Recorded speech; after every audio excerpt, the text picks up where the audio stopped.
요한복음 15장 1절에서 8절까지.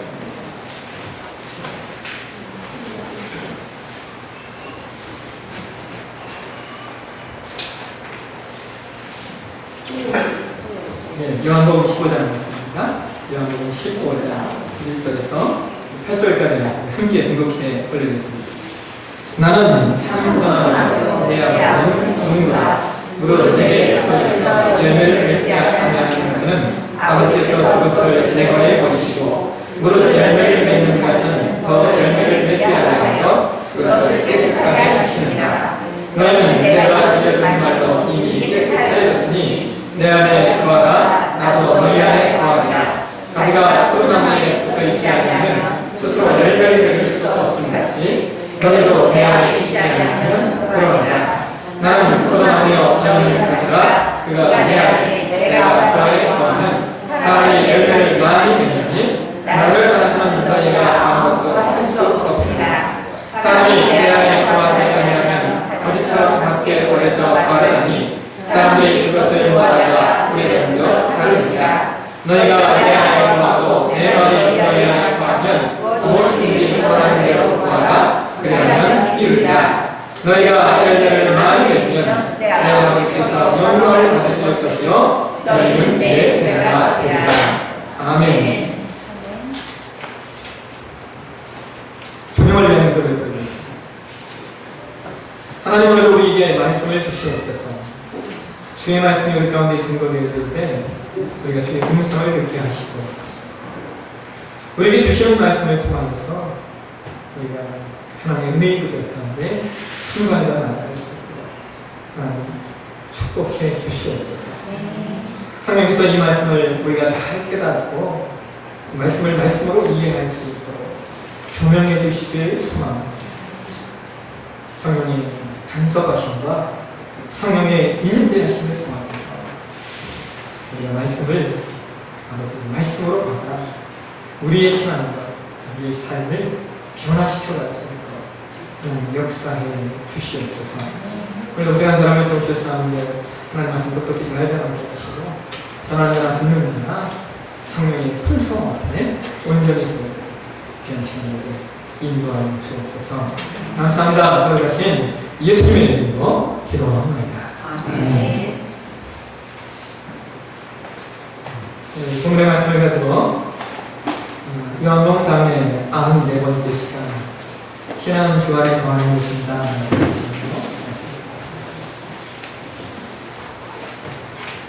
기독교 신앙의 가장 중요한 교리 가운데 하나는 그다음에 아들 그리고 성령의 관계에 관한 말씀입니다.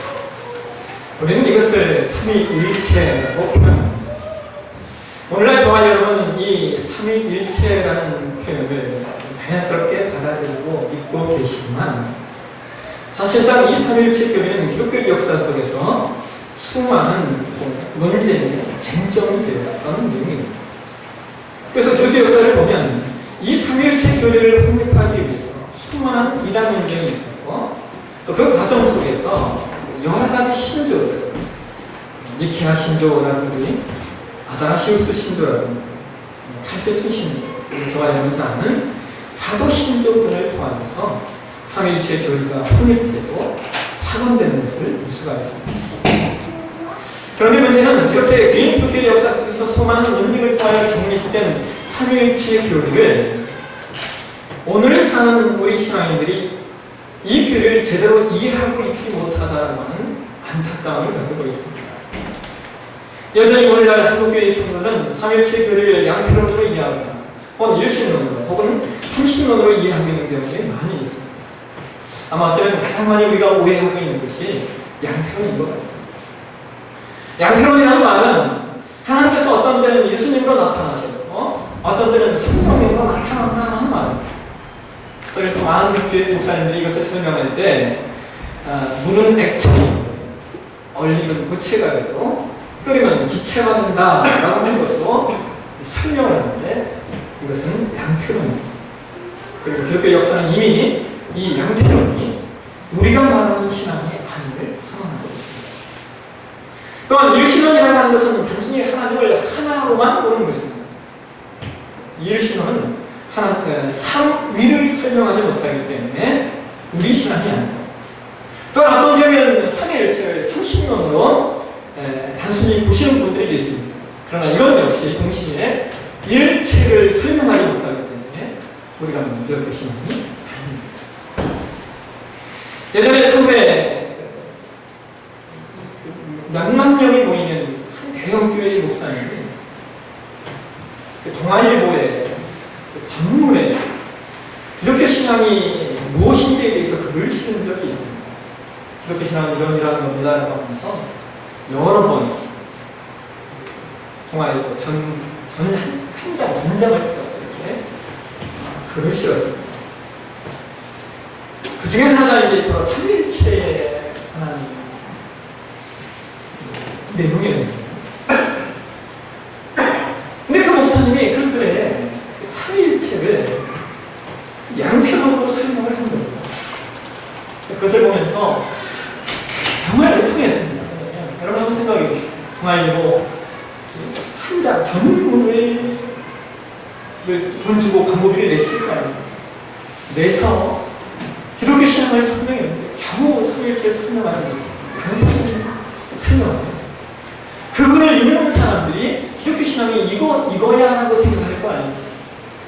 그때 많은 고민을 하면서 제가 우리 공부하시는 분들이 모여서 이대로 있으면 안 된다. 그래서 이종용 목사님께 목사님 글을 좀 쓰십시오. 쓰셔서 이거에 대한 반박글을 내야 됩니다. 라고 해서 이종용 목사님 글을 썼습니다. 썼는데 우리가 어떻게 동아일보에 실을 수 있겠습니까? 겨우 인터넷 신문 한쪽에 글을 올렸습니다. 인터넷 신문 하나 이렇게 올렸는데 보는 사람이 얼마나 되겠습니까? 조금 들어와서 그 글을 읽고 거기에 동의하는 계속 댓글이 달려가지고 이렇게 보니까 제가 참 안타까웠던 게 뭐냐면 바른 것, 옳은 것을 알고 있어도 불구하고 대중적 측면에서 능력이 아닙니다. 더 많은 사람들에게 선한 영향을 끼치기가 쉽지 않다라는 것을 절감을 했습니다. 오늘 여러분과 제가 공독한 말씀을 보시면 이와 유사한 말씀이 나옵니다. 물론 이 요한복음 15장 말씀은 삼위일체를 설명하는 말씀은 아닙니다. 오늘 본문에서 예수님은 하나님과 그리고 예수님과 그리고 우리들 신자들의 관계에 관하여 설명하고 계십니다. 여러분 1절을 한번 보실까요? 1절 보시면 예수님이 그렇게 말씀하십니다. 나는 참 포도나무요 라고 표현하고 계시고 그 다음에 하나님에 대해서 이렇게 말씀하십니다. 내 아버지는 농부라 라고 말씀하십니다. 그 다음에 5절을 보시면 나는 포도나무요 너희는 가지라 하고 말씀을 또 하십니다. 성경은 하나님에 대하여 농부라고 비유하고 있고 예수님에 대하여서는 참 포도나무여라고 표현하고 있고 그리고 오늘 저와 여러분 하나님의 백성들 우리는 가지라라고 말씀하고 있습니다. 오늘 우리가 요한복음 15장을 시작하면서 예수님께서 하나님과 예수님 자신과 그리고 우리에 대하여 비유 표현하시는 이 말씀이 어떤 의미들을 가지고 있는가에 관해서 말씀을 살펴보려고 합니다. 먼저 여러분 예수님은 하나님에 대하여 비유하시길 하나님은 농부라 말씀하십니다. 근데 여러분 이 농부라는 표현이 우리가 생각하는 농부 하면 밭을 갈고 논농사를 하고 하는 그 모든 것들을 농부라고 하는 또 가축을 치고 이 모든 것들 농부라고 이렇게 이제 표현하는데 이 15장 1절의 이 말씀이 영어 성경에 보게 되면 한국말로 할 때는 이 농부라는 단어가 영어 성경에서는 정원사라고 하는 의미를 가지고 가드너라고 표현하고 있습니다. 그래서 이 말씀을 영어 성경식으로 표현하면 내 아버지는 정원사시다라는 말입니다. 그리고 우리가 한편에서 이 단어를 우리가 헬라어 언어에서 살펴보면 헬라어 언어에서는 이 농구 혹은 영어 성경에 정원사라고 기록하고 있는 이 표현을 게올고스라는 단어를 사용하는데요. 이 단어는 포도원지기라고 하는 의미를 갖고 있습니다. 다시 우리가 이 1절 말씀을 원어적 측면으로 생각하면 나는 참 포도나무요 내 아버지는 포도원지기이시라 라는 말씀을 우리가 해석을 할 수가 없습니다. 여러분, 이 정원사, 이 포도원 지게이라고 하는 단어가 담고 있는 의미가 무엇일까요? 여러분, 정원사는 정원을 만들어 가야 돼. 단순히 나무 한 그루를 보고 정원을 만들지 않습니다. 정원사가 자신에게 맡겨진 정원을 만들고 형성할 때 정원사는 정원 전체를 보고 이 정원을 어떻게 꾸밀 것인가, 이 정원을 어떻게 형성할 것인가 먼저 전체적 그림을 그립니다. 그런 후에 그 전체적 그림 안에서 나무 한 그루 그리고 꽃 한 그루를 그 전체적 그림에 맞게 형성해 가는 겁니다. 이것이 정원사의 역할입니다. 여러분, 포도원지도 마찬가지입니다. 포도원지는 포도나무 한 그루를 관리하는 존재가 아니라 포도원 전체를 관리하고 다스리는 사람입니다.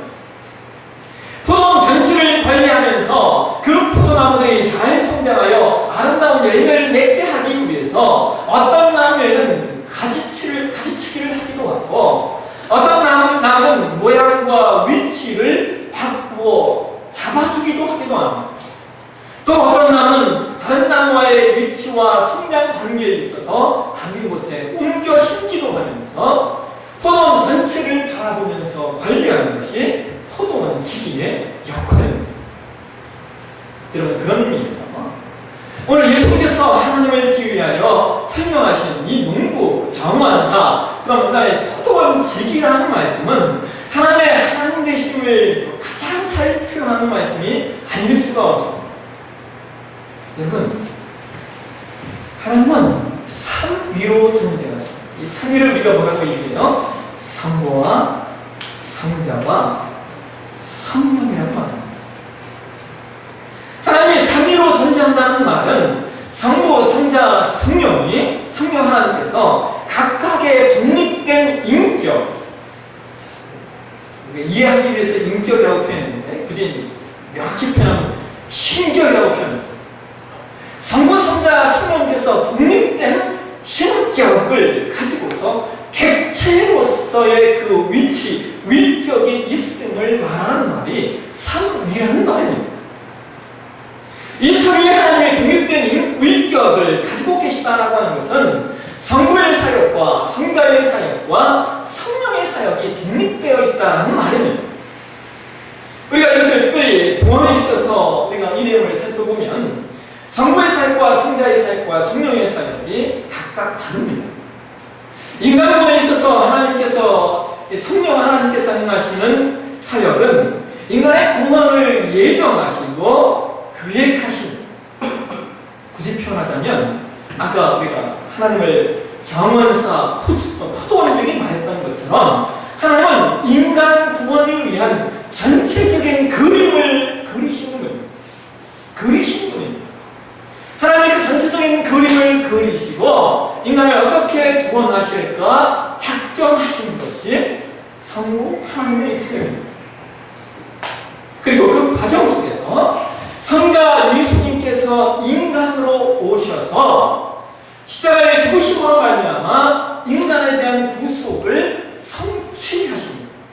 그래서 다른 말로 말하면 예수께서 구속을 실행하셨다라고 말합니다. 그리고 성령 하나님께서는 그 예수님께서 이루신 구속을 오늘 우리에게 적용시켜 주시는 자유랍니다. 여러분, 한번 생각해 보십시오. 2000년 전에 돌아가신 십자가에 죽으신 예수님의 구속이 지금 우리 2012년을 사는 우리에게 무슨 상관이 있겠습니까?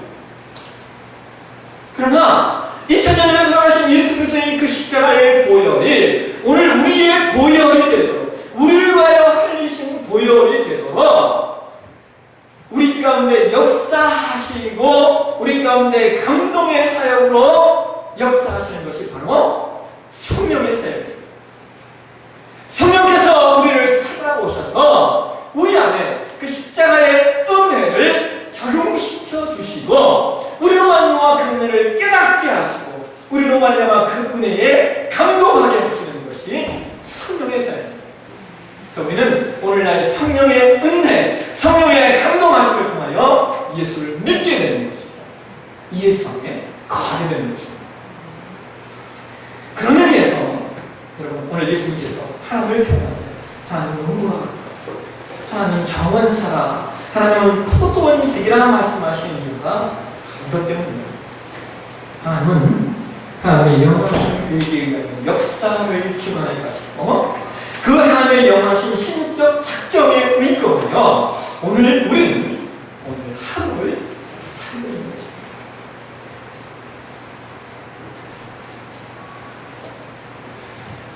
지난 한 주 우리가 장례식을 거치면서 제가 마음속에 깊이 느꼈던 것 중에 하나가 그겁니다. 성도님 가운데 한 분이 그런 얘기를 하셨어요. 한 형제가 갑자기 불의 사고를 당했는데, 그것도 하나님의 예정이라는 거예요. 여러분, 어떻게 들으면 좀 이해할 수 없는 일입니다. 한 생명이, 그것도 젊은 나이에 갑자기 사고를 당했었는데, 여러분, 어떻게 우리가 그것을 하나님의 예정이라고 말할 수가 있겠습니까? 근데 여러분, 하나님의 영원하신 그에게 의거하여 보면 우리는 믿음으로 그것을 그렇게 고백할 수밖에 없는 거예요. 하나님의 뜻이 있겠지. 우리는 지금은 모르지만 하나님 우리에게 알게 하실 하나님의 뜻이 있겠지 라는 믿음을 가지고 고백할 수 있는 것이 바로 하나님의 뜻이야, 하나님의 예정이야 하고 고백할 수 있는 믿음입니다. 오늘 얼마나 놀라운 믿음이에요. 그러면 예수님께서 자신을 표현하시길 그렇게 말씀하셔요. 나는 참포도나무라. 여러분, 포도나무는 포도나무입니다. 근데 예수님은 자신을 뭐라고 표현하시냐면 나는 참포도나무여라고 표현하고 계십니다. 여러분, 이 말씀은 거짓 포도나무가 있음을 전제하는 말씀입니다. 여러분, 성경의 포도나무 비유는 특별히 구약에서 많이 사용된 비유입니다. 우리 함께 한번 시편 80편을 한번 보실까요? 우리 한번 같이 한번 읽겠습니다. 시작. 주께서 한 포도나무를 애굽에서 가져다가 열방을 쫓아내시고 이를 심으셨나이다. 하나님께서 한 포도나무를 애굽에서 가져와서 열방을 쫓아내고 심으셨다고 말합니다. 누구에 관한 이야기입니까? 이스라엘에 관한 이야기입니다. 성경은 이스라엘을 포도나무로 비유하고 있습니다. 하나님은 그의 영원하신 그에게 의거하여 하나님의 백성 이스라엘을 선택하셨습니다. 하나님께서 이스라엘을 선택하신 이유는 하나님의 백성이 된다라고 하는 것이 무엇이고 하나님의 백성으로 산다라고 하는 것이 무엇인가를 알려주시기 위함입니다.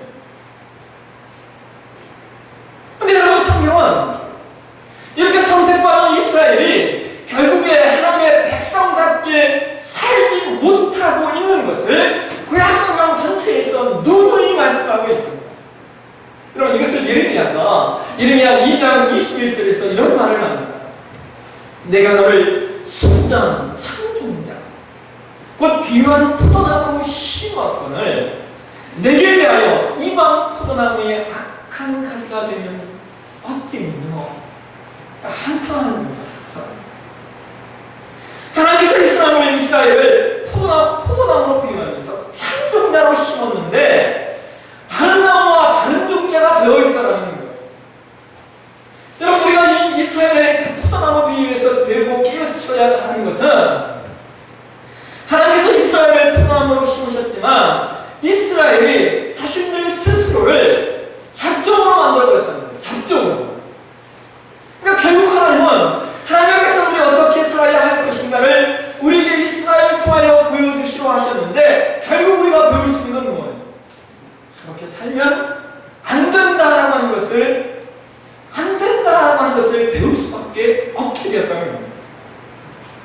여러분, 호세아 10장으로 가시면은 정말 재밌는 말씀이 하나 나와요. 호세아 10장 우리 1절 2절 말씀 같이 한번 공부하겠습니다. 시작. 이스라엘은 열명했던 무수한 포도나무 그 열매가 많을수록 재난을 많게 하며 그 땅이 많을수록 주산을 아름답게 한다. 그들이 포도나무를 품었으니 이제 벌을 받을 것이라. 하나님 그 재단을 쳐서 깨뜨리시며 그 주산을 하십니다. 여러분, 이 말씀을 이해하시겠습니까? 호세아는 이스라엘을 가리켜 열매 맺는 무성한 포도라고 말하고 있습니다.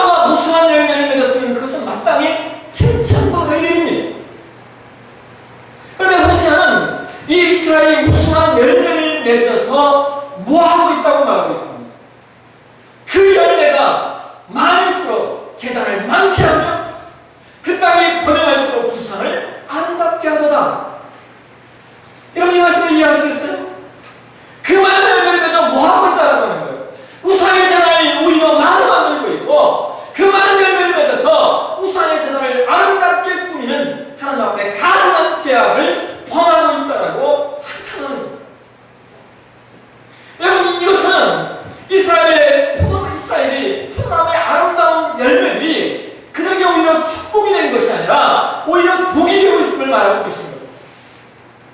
여러분, 이것이 인간의 모습이에요. 열매는 무성한 축복을 받았음에도 불구하고 그것을 가지고 하나님을 욕되게 하는 데 사용한 인간의 모습, 그리고 하나님께 받을 것이 벌밖에 없는 겁니다. 하나님께서 이스라엘을 포도나무로 심으시고 세우셨는데 그 포도나무가 하는 뜻이라고 죄를 짓고 축복받아 더 심어도 더 큰 죄를 짓는 것밖에 없습니다. 그 사람은 이 포도나무를 제거하십니다. 그리고 하나님 우리에게 참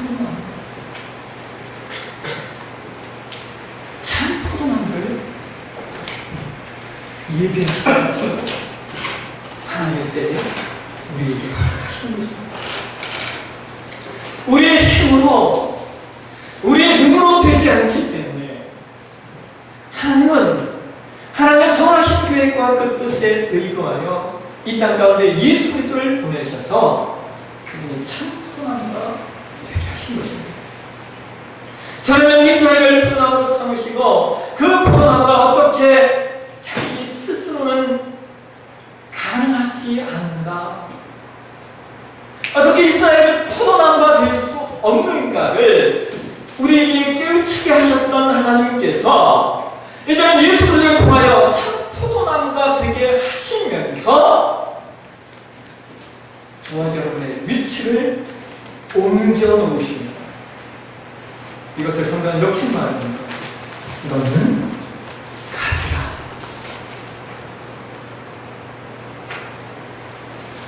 이제부터 나무는 예수님이신 겁니다. 그리고 우리는 가지일 뿐입니다. 예수님이 참 포도나무가 되시고 우리가 가지다라는 말씀은 우리의 위치와 존재성에 관한 말씀입니다. 여러분, 우리가 사실 이 본문에서 먼저 집중해야 할 것은, 여러분, 우리가 많은 경우 이 19장 말씀에서 많은 성도들이 집중하는 것이 뭐냐면 열매에 관한 말씀을 집중합니다. 왜냐하면 2절을 보시면은 성경에 열매 맺지 않는 가지를 제거해버린다고 말씀하고 계세요. 또 6절을 보시면 가시처럼 밖에 버려져 마르고 불에 던진다는 말씀들이 이제 기록되어 있다 보니까 많은 성도들이 이 말씀을 열매에 관한 말씀으로 그냥 단정 지어버리는 경우가 있는데, 물론 열매에 관한 말씀이 없는 건 아닙니다. 그러나 우리가 이 말씀에서 먼저 깨달아야 될 내용이 뭐냐면, 여러분, 이 말씀의 집중은 열매에 관한 말씀 이전에 가지인 우리가 어떤 나무에 매달려 있느냐, 어떤 나무에 연결되어 있느냐에 관한 말씀입니다. 왜냐하면 여러분, 열매를 맺게 하는 건 나무입니다. 나무. 가지 자체가 어떤 열매를 맺는 것이 아닙니다. 그 나무가 무엇이냐, 그 가지가 어떤 나무의 가지로서 존재하냐가 더 중요한 말씀입니다. 그러면서 열매는 가지가 어떤 나무를 기반으로 하고 있느냐에 따라서 자연스럽게 맺히는 것이 열매입니다. 사랑하시는 여러분, 저와 여러분은 가지입니다. 그리고 예수님은 참 나무가 되십니다. 가지, 즉 우리가 어떤 열매를 맺느냐 하는 것은 참 포도나무이신 예수님께 매어 달려 있느냐, 아니면 예수님을 떠나 있느냐의 문제일 뿐입니다. 그럼 우리가 신앙을 하면서 하나님 앞에 고민해야 될 것은 우리가 어떤 열매를 맺을 것인가를 고민하는 것이 아니라 우리가 예수님과 연결되어 있느냐, 우리가 참 포도나무이신 예수님의 가지로 존재하고 있느냐, 그렇지 않느냐, 바로 이것을 위하여 고민하는 신앙이 되셔야 합니다. 오늘 저와 여러분이 공독하는 말씀을 보시면 우리가 1절에서 8절까지의 말씀을 본독해보면 여러분 이 본문에서 계속적으로 등장하는 단어 하나가 있습니다. 그것이 뭐냐면 바로 내 안에라는 내 안에. 예수님은 2절에 내게 붙어 있어라는 말씀하시고 4절에 내 안에 거하라, 5절에 그가 내 안에 내가 그 안에 말씀하시고 6절에도 사람이 내 안에 거하지 아니하면 7절에도 내가 내 안에 거하고 내 말이 너희 안에 거하며 라고 말씀하고 계십니다. 중요한 것은 지금 우리가 어디 안에 거하고 있는가 하는 겁니다. 여러분 예수님 안에 거하고 계신가요? 아니면 예수님을 떠나 다른 것들 안에 거하고 계신가요? 우리가 신앙생활을 하면서 늘 요구하는 것이 뭐냐면 우리가 하는 어떤 일을 통하여 우리는 하나님께 영광을 돌리려고 한다라고 하는 겁니다. 아니면 여러분 그렇지 않습니다. 하나님께 영광은 우리가 무엇을 하느냐 그 이전에 우리가 하나님 안에 있느냐라고 하는 겁니다. 하나님이 우리를 통하여 영광 받으시는 것은 우리가 주 안에 거하는 것, 우리가 주 안에 있는 것, 우리가 주 안에 존재하는 것, 그것을 통하여 하나님은 영광을 받으십니다. 아멘. 저 여러분 신앙이 그 자리, 그 위치로 가셔야 돼요. 그래서 신자의 가장 큰 축복은 내가 지금 무엇을 하고 무엇을 가지고 있고 무엇이 될 것이냐가 아닙니다. 신자의 가장 큰 축복은 이미 우리에게 허락되어진 은혜를 누리는 것.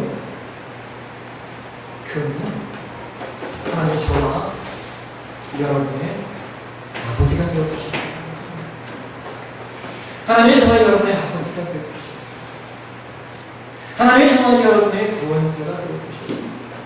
하나님 저와 여러분을 부르셨고 우리를 자녀 삼으셨습니다. 내가 지금 그 안에 존재하는 것, 그것이 신앙의 가장 큰 축복임을 깨달아서 어떤 환경과 상황과 여건이 나로 말미암아 하나님을 섬기고 하나님을 노래하고 하나님 안에서 주어지는 그 기쁨을 방해할 수 없음을 선언하는 저와 여러분이 되셨으면 좋겠습니다. 바울이 고린도전서 15장 10절에 이런 고백을, 이 고백이 저와 여러분의 고백이 되셨으면 좋겠습니다. 우리 함께 고린도전서 15장 10절 말씀 같이 한번 공부하겠습니다. 시작. 그러나 내가 나아가는 것은 하나님의 은혜로 되는 것이니 내게 주신 그의 은혜가 헛되지 아니하여 내가 모든 것보다 더 많이 수고했으나 내가 한 것이 아니고 오직 나와 함께 하신 하나님의 은혜로다. 아멘. 이 축복을 저와 여러분이 주여 축복합니다. 기도하겠습니다.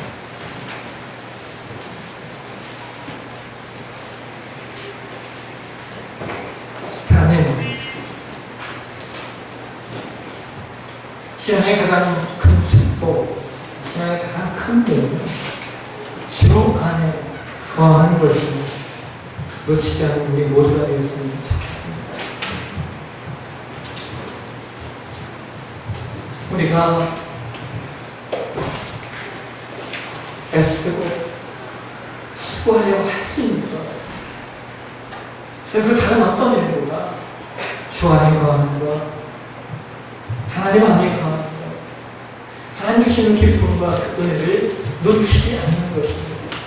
우리 모두 기억하게 하시고 하나님 우리 아들 모든 주태를 그 기쁨, 그 은혜, 그 축복을 누릴 수 있도록 역사해 주시고 아버지 우리 모두 주 안에 거하는 하나님의 거룩한 백성들 다 되게 역사해 주시옵소서.